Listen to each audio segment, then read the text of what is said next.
Alright guys, welcome back to VALORANT News. The drama in North America continues. Boostio versus Nadeshot on 100 Thieves, a big content drama over the last couple of days. Zellsis comes through from Sentinels to give his perspective on the situation, but also reveals a major beef behind the scenes, it seems, between 100T and some of the comments they've had to say on Sentinels over the last few months, and now what they're complaining about. Zellsis says that absolutely, if 100T fail to qualify for the World Championship, he will be clowning them, and he has receipts ready to bring to the table to Boostio and the rest of the team. Very much enjoyed your thoughts in the comments below. Hit the like button if you enjoy. Subscribe if you're new as always. Feels a long time ago, really 1 year ago today, that Fnatic lifted the trophy and won Masters Tokyo. Lots has changed from then until the present day. Couple of things as well on the Pacific region here in general. Certainly on the changes they are making to the Challenger side next season. This caused a lot of backlash, and understandably so. In the long term, is this consolidation sensible? Possibly yes. But, the reality is that around the world,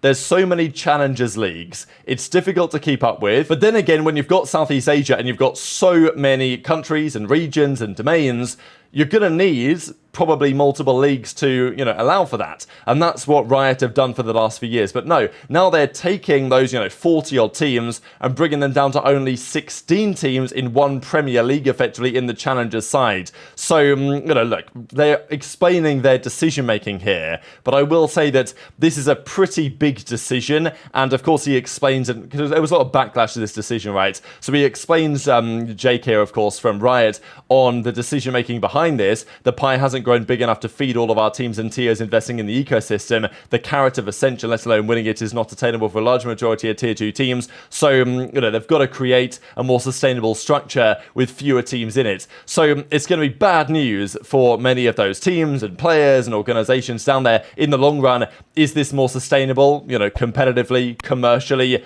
Quite possibly, yes. But, he does say that, well, will players lose opportunities? No, because the Premier system is now going to be improved. There's more alignment there, so actually it still works for the players. So, look, there has been a lot of debate on this, of course. People in the replies talking about the fact that, well, they've made certain decisions that haven't necessarily been aligned with what they said previously. And, of course, there was also discussions, okay, could they have done an AMA on this to answer some questions or at least consult some other people before they made the decision? But apparently not the case. Bit of drama on T1.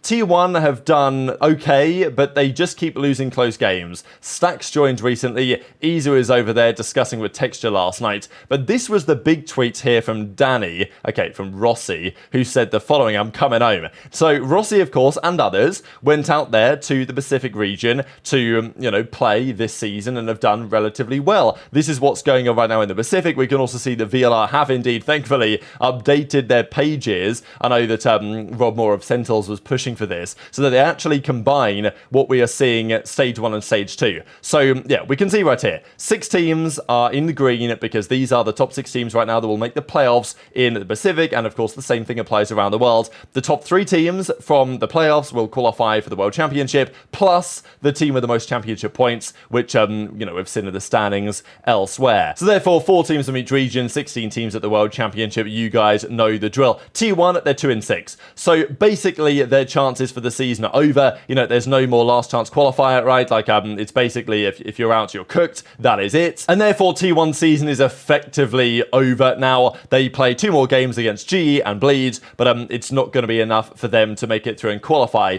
So, they're now considering, I'm sure, next steps, next adventures. What are they going to do for next season? Now, if we look at T1, just, in a recent game or whatever, Rossy has been playing pretty well. I mean, this is their match against Gen.G not long ago, and of course Gen.G, the champions from Masters Shanghai, and here's Rossy. So look, Rossy went out there, other players went out there as well, and potentially Rossy now has an opportunity to return to North America, which is, I think it honestly makes sense. Players like Rossy not getting opportunities in Tier 1 in the Americas, but an opportunity arose to play well for T1 over there in the Pacific. Went out there, did a good job, got some good results, showed some promise, and now it is possible that a team like, let's say, Cloud9, he might need a change, I don't know, speculation on that one, might reach out to Rossy and say, hey, do you want to come back in? Or he might go to an Ascension team or something like that, but who knows? But it's possible that now T1 season is effectively over.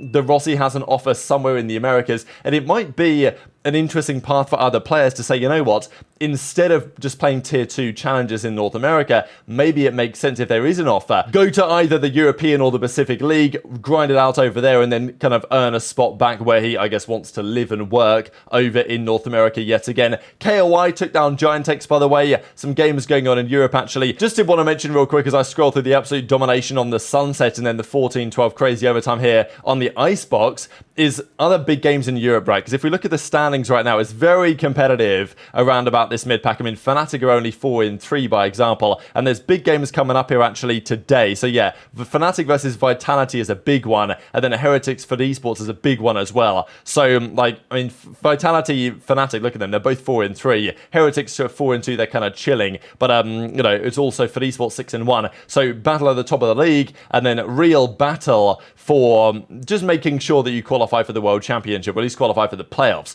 because Fnatic have been a bit sketchy, haven't they? As have Vitality as of late. But let's talk about some update on this drama, because it ain't going away. It's been really interesting to see the reaction to this. Boostio's comment on stream, comments that I think, you know, went too far, at least in terms of making this information public. Nature was understandably not so happy about it. But Zellsis, who knows a thing or two about content, he gives his perspective on the situation. So he talks about, you know, whose side he's on and everything, saying how, you know, probably Boostio went too far. Nature was understandably livid. But what I was really interested in is the beef that he uncovered between 100T and Sentinels. Like, your number one player's aura is some 5'3" guy standing up on stage looking like a garden gnome outside of Target and calling people pigs. 2 days ago, and then I did 4 hours today. Monday I did 2. And then on the 25th, I have another 4-hour shoot at 7 a.m. 100T does not want us to win, by the way. 100T See, that's the only thing that would make me want to tee up and fucking... They do not care.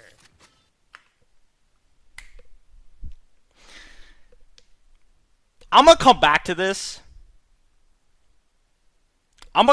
See, I wanted to do this after this split.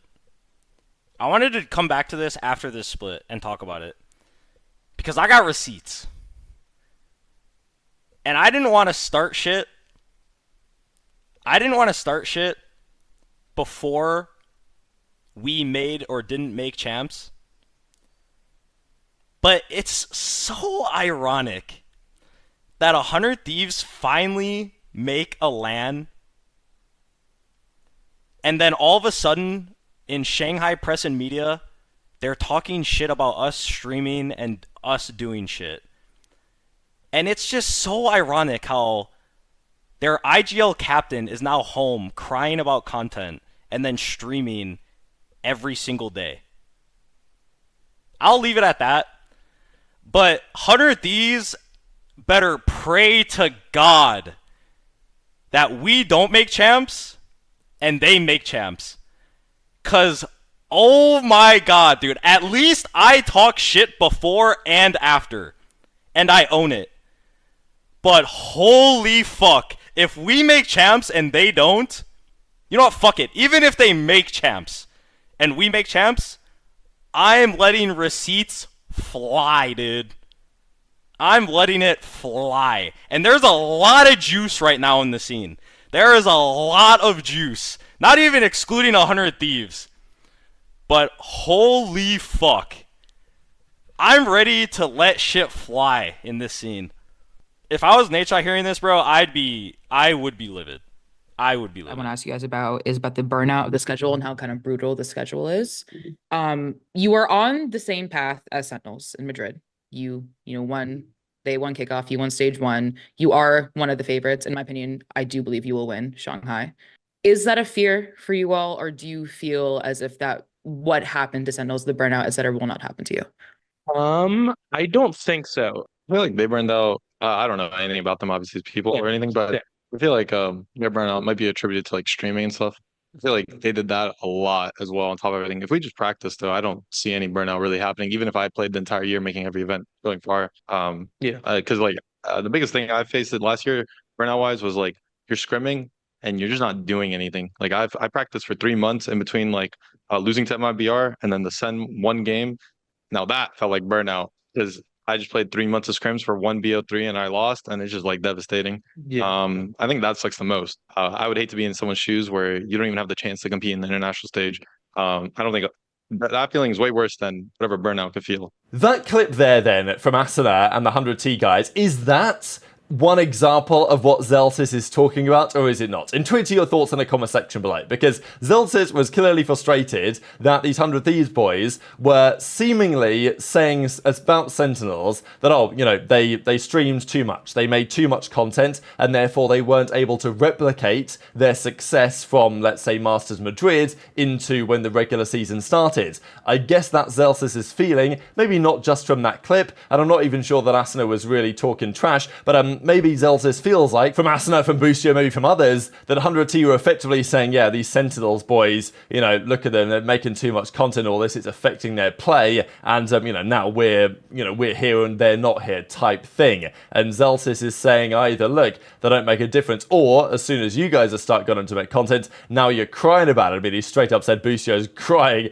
about having to make content. And I think, you know, we talked about the Boostio stuff in depth yesterday, the reality that he was not on an organization that really cares so much about that stuff previously. Now he's complaining about getting up at 7 a.m. and Zellsis is like, look, I mean, come on, stop crying about it. That is how it works. But also making the point quite clear and quite well known that as far as Zellsis is concerned, they should not be talking this trash on Sentinels because, you know, Sen are still gonna outperform them or whatever come the World Championship. So it's not precisely clear exactly what Zellsis is getting at in this situation or exactly what the receipts contain, but yeah, seems like there is a bit of friction there, and 100T will most certainly need to recover from this situation quickly because, yeah, Boostio, great player, nobody denies that. What he's done for the team, the results they're having now compared to what they were having before, but it doesn't, you know, I think reflect him in an especially good light, nor the team, right? You know, is this going to cause any friction behind the scenes in that 100 Thieves camp? I mean, maybe not between the players, but you know, maybe between Boostio and some of the coaching staff and whoever's responsible for content. Like,